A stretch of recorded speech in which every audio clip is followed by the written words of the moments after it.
Hey y'all, it's your captain for all things creative coming at you with the final episode of Married at First Sight Denver, season 17, to Where Are They Now episode. So if you are new to this channel, welcome. Please like and subscribe. And if you are returning, you have endured, you have fought the good fight of faith. And we are about to be free and headed into the Chicago season, which we hope will be better than this. So let's get into this. So apparently this filming process for this final episode took place 9 months after, all the other stuff wrapped up. First, you see Claire visiting Lauren and they make martinis.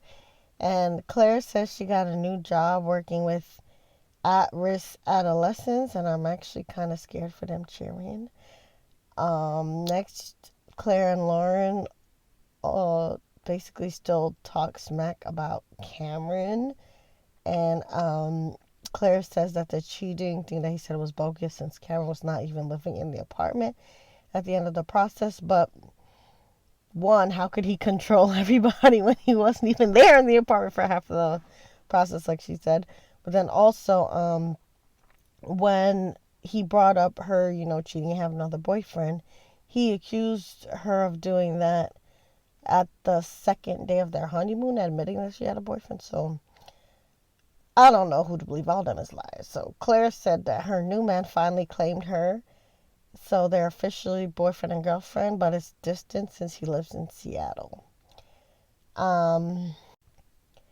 We see also that Lauren approves of Claire's new man, and they both refer to Orion as "oh liar." And Lauren was basically saying that maintaining a friendship with him is a burden, yet, he's not a thought to her outside of when she's having a conversation about him. So they're definitely still unpacking, what they've been through with these men.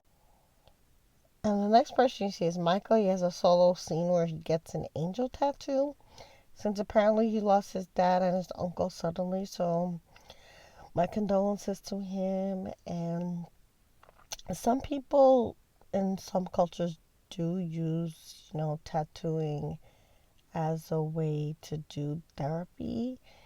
And when I watched this scene, I was definitely seeing Michael kind of, doing his own way of healing by, getting this tattoo and talking to the artist. And he does have a lot of tattoos, so I'm sure that tattoo artist knows him well. And he was basically telling the guy about Chloe and his relationship not working out. And the next scene is Chloe talking to her bestie at a restaurant.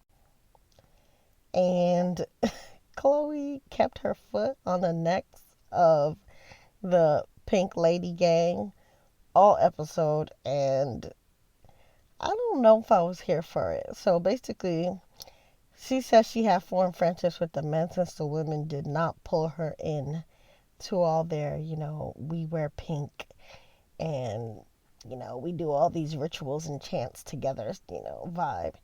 And she said that she was kind of embarrassed by the women at the reunion.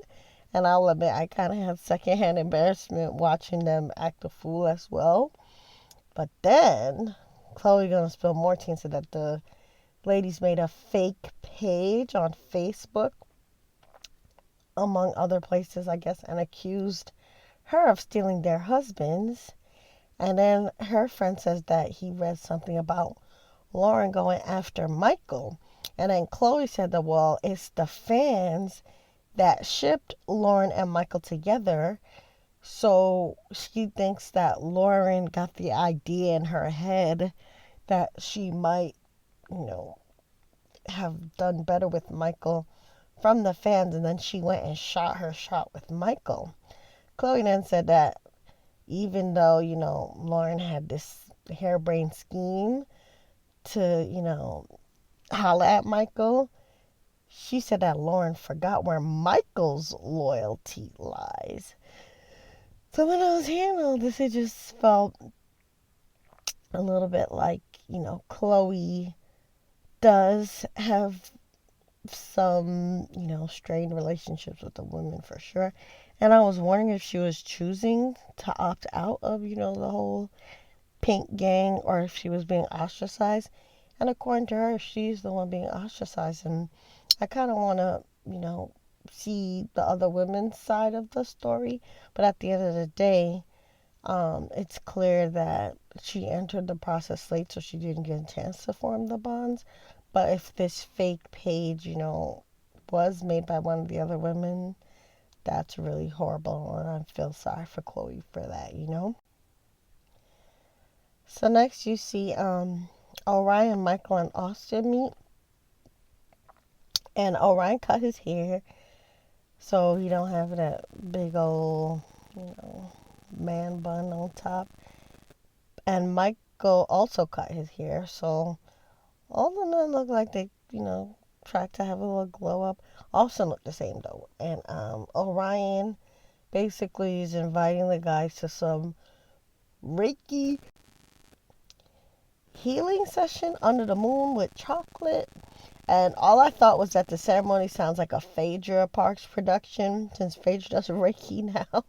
But Orion says that, he's doing it because he felt like he hurt Lauren, and they might have been good before the reunion, but then, when he saw how, their conversations were going and he felt the vibes there, he knew that they weren't good, but he wishes, that things were better, and he wonders if maybe he at least moved into the apartment and not cut her experience short, if it would have been better. And then Michael basically gives him the advice that everyone don't need to be friends after a breakup, and Michael is the best of the guys for sure. And then next you see Emily and Claire down to the bar, the sushi bar, and Emily was being negative and mean again about the men. She was basically saying that the men are dumb and the women look hot, and it's just so immature. And then she said that most people think she cute, and they also said that, they're happy, which is hard to believe with all the complaining that they're still doing. But Claire, says that she found her love when she wasn't really expecting it. And then Emily says, she thinks that, she'll get there, but right now she's not ready today, since she needs to get her life together, and that is the truth. So the next scene, you see Chloe with her dogs, and she gets to call in Michael, and she invites him down to a volunteer day down to the animal sanctuary with her and the other husbands, since she does not get along with the Pink Panther gang. The next scene is Lauren and Claire meeting up with Michael.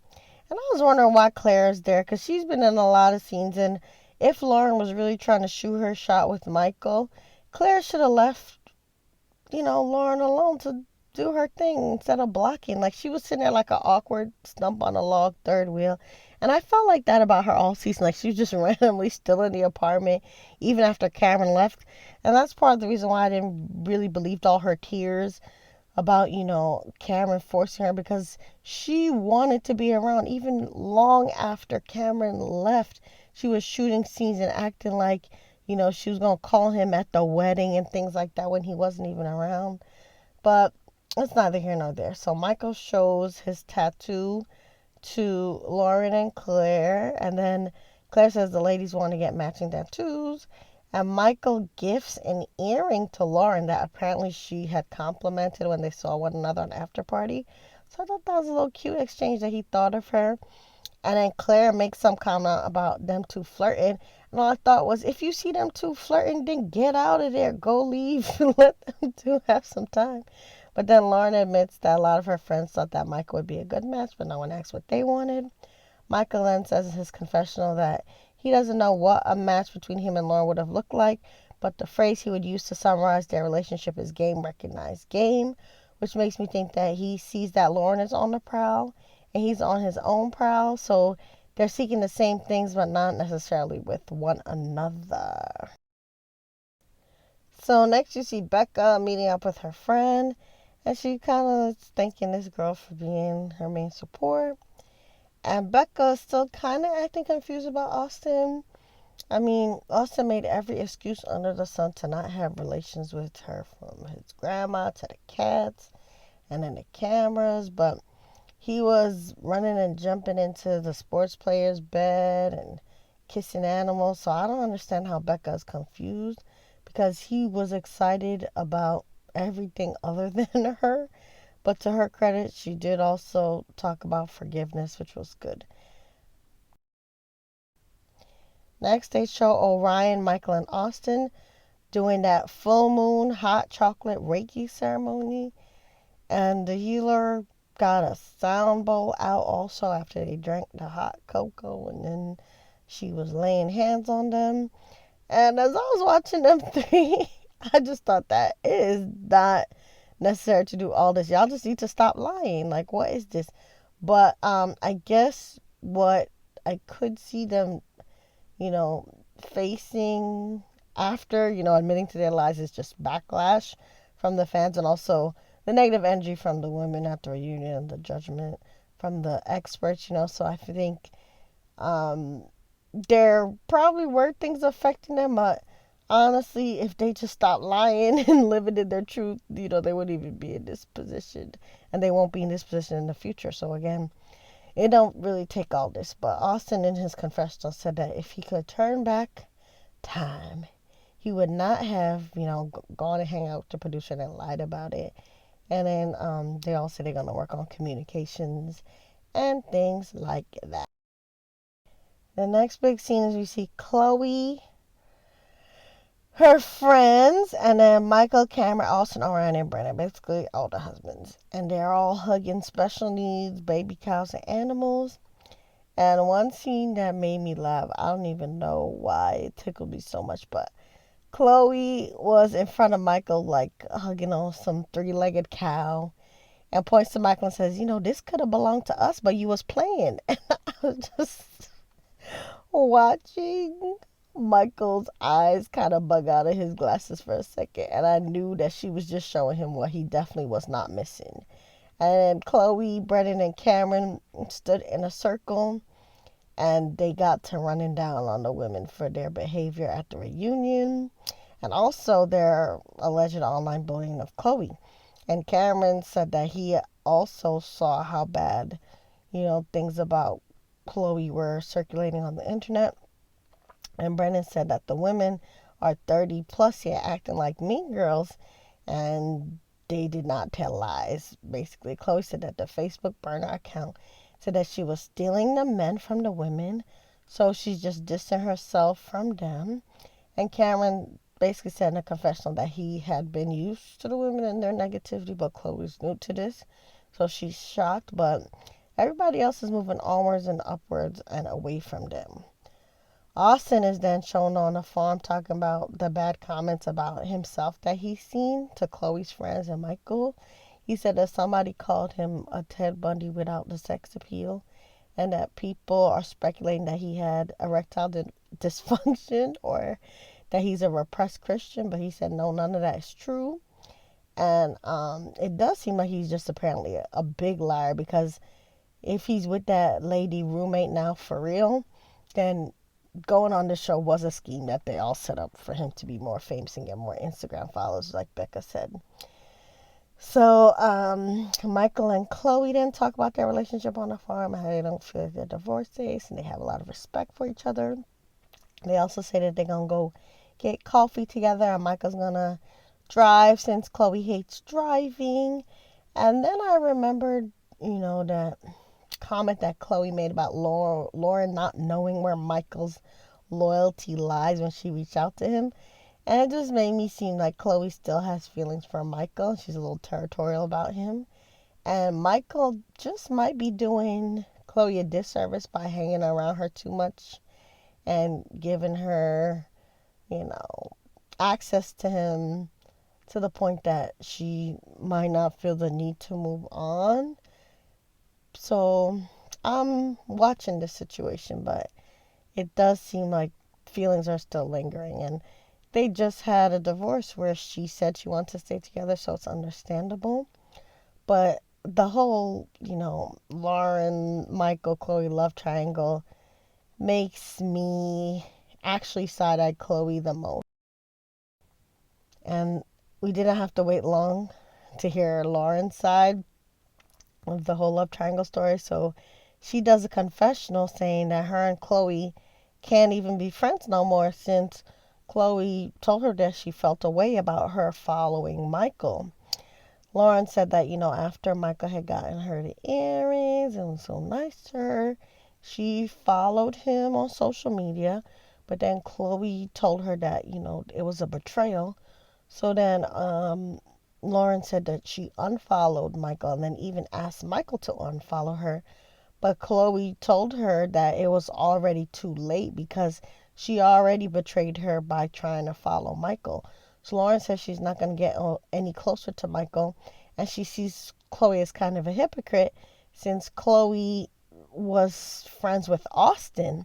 And that comment was weird to me, which makes me think that the girls were speculating that Chloe was macking on the men because what does Chloe being friends with Austin have to do with anything, especially if Austin is with the roommate now? So I think that the girls and the Pink Panther gang did not know that Austin moved on with the neighbor. And, maybe if the Chloe and Michael and husband gang is hanging out and some selfies came out with, you know, Chloe and Austin, they might have speculated that Chloe was macking on Austin. So this whole exchange makes me believe that those burner account Facebook rumors might be true because even here, Lauren is insinuating that Chloe and Austin's friendship is inappropriate or it's akin, to her and Michael exploring something. But at the end of the day, Chloe shouldn't feel a way about Michael moving on because, like Lauren said, she knew Michael first and they're all castmates. So even if they friended one another, that shouldn't be a big deal. But I think Chloe was in her head about people saying that Lauren was a better match. So she maybe have gotten territorial about Michael and Lauren, linking up. But this whole situation is a nothing burger at the end of the day because Lauren has backed off. But even though there's nothing there in terms of the Lauren Michael romance, again, it does make me think that them rumors about the girls suspecting that Chloe was a homewrecker with Austin is true. See Emily in a therapy session and she says that Brennan had reminded her of her dad, which actually makes a lot of how triggering the relationship was to her make sense. She also admits that she had low self-esteem going into the process and that she is also very competitive in nature. And the therapist says that, when it comes to self-esteem, thinks she has to be careful of alternating between grandiosity and then belittling others. And she has to stop looking for outside sources for her value and just practice valuing herself intrinsically, And he also said that calm seas don't make good sailors, so she's about to be a great sailor, which was very cute. And I'm glad that Claire is not Emily's therapist and that she has someone outside of the mess helping her see what she can improve on and really give her the tools to be her best self and objectively look at what was going on in her marriage. Next we see Michael and Chloe meeting for dinner and he gives her the designer orange fur coat that they had both tried on and they kind of flirt about his shirt being open and her possibly getting pregnant if he unbuttons any more buttons. Again, you could see the chemistry between them, and I think Chloe still like him. I also like how she referred to their mismatch as them being the right package at the wrong address. And they also talk about the women being mean to Chloe and excluding her again before saying that some of them might not want to heal. Chloe also says that the men were all good, but the women had a hard time dealing with the fact that their husbands didn't want them. And that's when I had to stop because I was like, yeah, you can't make generalizations either because Orion was not fair to Laura, but granted, he didn't want her, Austin was lying, so he strung Becca along the most, So he was trying to fake her out and gaslight her into thinking that he wanted her just to get through decision day. So Chloe got to be careful because some of the time she sounded like a pick me, but obviously in terms of like, the Facebook bullying and, all the mean girl ostracizing her out of, the pink gang. She has some valid points, but she has to be careful to not be a pick me with Ryan and, with the men too hard. But then Michael said he's going to try to invite everybody for a chance to heal at some event. And worst case scenario, it will just be her and the men if all the pink lady gang, refuse to come. And lo and behold, the next scene is the pink lady gang. They all go down to the tattoo shop. But even though they're all there, only Emily and Claire get the gang tattoo. And it's a tiny blue wave. And Becca says that she can't get the tattoo since she's traveling and wants to swim in Australia. So she made an excuse. But Lauren was more honest and said that she's not sure that this tattoo is a good idea since it might trigger just as many bad memories as good memories, so she don't want that reminder. I don't think this is a good idea, but it's their bodies. Apparently, it's Emily's first tattoo, so she wants something that's significant and that signifies her first marriage and these great friendships, so she's okay with it. But I agree with Lauren that it could trigger, some very painful memories if the women are as broken up as they seem about these marriages ending. Next person you see is Orion doing a little solo scene with his friend. And the friend asks if he is going to go fishing for a new person in his life. But I thought he said he had found somebody at the reunion. But I don't know. I just need to rewatch it because I felt like Orion was lying at the time. And if his friend was correct that he didn't have nobody, then it proves that he was definitely lying. But it's just funny that the women call him a liar because that's kind of like how he will be remembered, even though he kind of was the most honest man by just getting out of the process as soon as he realized he didn't like Lauren and he didn't string her along like the other men did the other women. So at the end of the day, Orion might have been the most in hindsight respectful of the men, but I still don't like how he did Lauren. So then we see Michael's event, which was supposed to be an olive branch between all the women and the men, and a lot of them did not come. It was not well attended. I guess they did not want to see each other still to this day. So it was just Michael, Chloe, Austin, and that lady roommate that he's with now. And I was not featuring them at all. Chloe said that Michael kept walking around naked, swinging his junk like a helicopter in her face down to their house. And then the roommate was getting on my nerves, especially when she said that Chloe seemed mature than the other women. And that means Austin was talking smack about Becca to that girl. And I don't like him or her much more after seeing this scene. And she's gonna go ahead and nerve to say that she teaches middle school, so she tries to get away from middle school while bending over her drink looking like the Timu Sanderson sister played by Sarah Jessica Parker. I mean, Chloe can run down on the women, and us fans who watch the show, can speak on all the lies that we see and disagree with.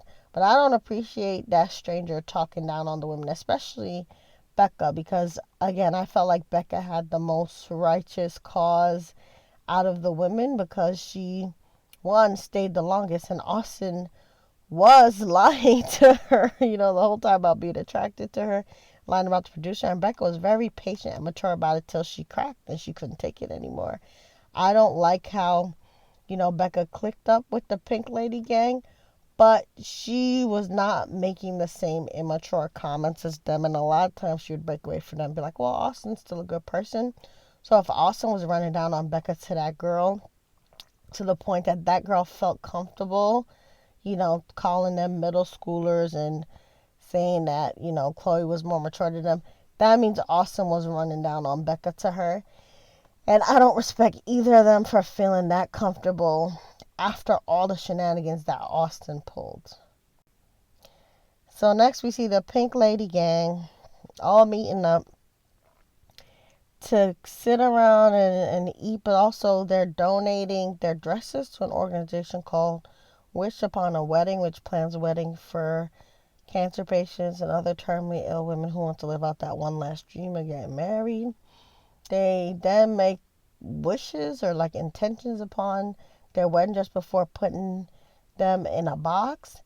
And I just thought that the girls do look like a cult because they make a ritual out of a lot of things. They had that chant at the reunion that was like, you strong, you kind, you sexy.